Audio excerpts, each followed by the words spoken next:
Masih di video jaringan kampus. Di video sebelumnya kamu telah berhasil melakukan konfigurasi port address translation sehingga end device yang ada di jaringan lokal dapat mengakses internet.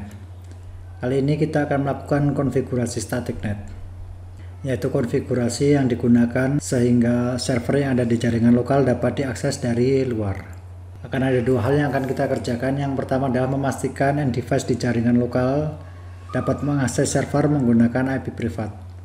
Dan yang kedua adalah memastikan end device yang ada di jaringan internet dapat mengakses server menggunakan IP public. Bagian pertama kita akan melakukan konfigurasi di internet untuk mentranslasikan alamat IP privat yang ada di server ini menjadi IP public sehingga bisa diakses dari luar ataupun dari dalam. Yang pertama adalah kita akan melakukan konfigurasi di internet sehingga IP privat yang ada di server S0 dapat diakses dari luar.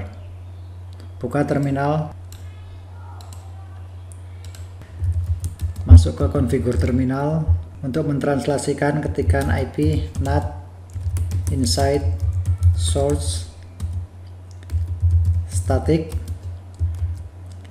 diikuti dengan alamat lokal IP address. Alamat lokalnya adalah 10.1.100.10, kemudian diikuti dengan alamat IP global. Di sini saya akan gunakan 8.8.8.110. Jadi internet ini memiliki dua alamat IP public. Yang pertama adalah 888.100, ini digunakan untuk port address translation, dan yang kedua adalah 888.110, ini digunakan untuk static net. Langkah kedua, konfigurasi web server di S0. Buka S0 supaya layanan web dapat diakses. Klik menu service, kemudian pada tab HTTP. Pastikan pada pilihan HTTP sudah on dan HTTPS juga sudah on.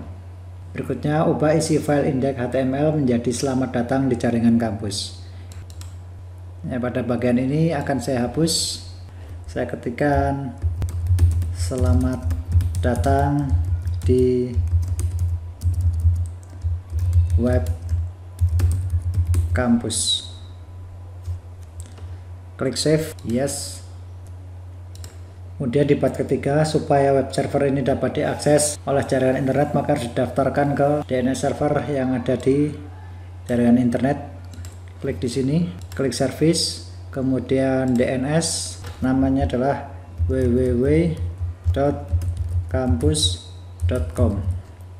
Alamat IP-nya adalah menggunakan alamat IP public yang tadi sudah ditranslate, yaitu 8.8.8.110.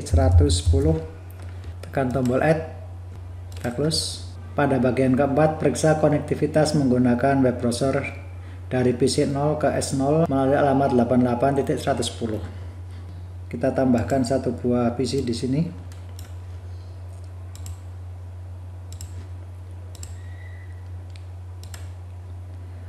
Kita set IP-nya menggunakan DHCP. Sekarang alamatnya adalah 888.101. dengan subnet mask prefix 24 dan default gateway-nya 888 dan DNS servernya 888. Plus kita buka web browser, masukkan alamat IP web server ini adalah 88.110. Ya, sekarang halaman webnya telah muncul dengan nama Cisco Packet Tracer dan selamat datang di web kampus. Stop. Masukkan www.kampus.com. Sekarang juga sudah berhasil.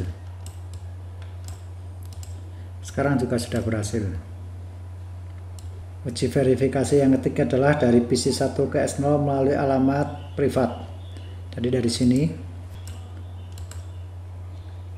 ketik alamat privat dari S0 yaitu 10.1.100.10, tekan tombol go. Sudah berhasil. Jadi tugas pertama memastikan bahwa end device di jaringan lokal dapat mengakses server menggunakan IP privat telah berhasil, dan yang kedua memastikan bahwa end device di jaringan internet dapat mengakses server menggunakan IP public juga sudah berhasil. Jadi demikian untuk materi kita kali ini tentang network address translation, baik itu pun PAT ataupun static NAT telah berhasil kita konfigurasi dengan baik.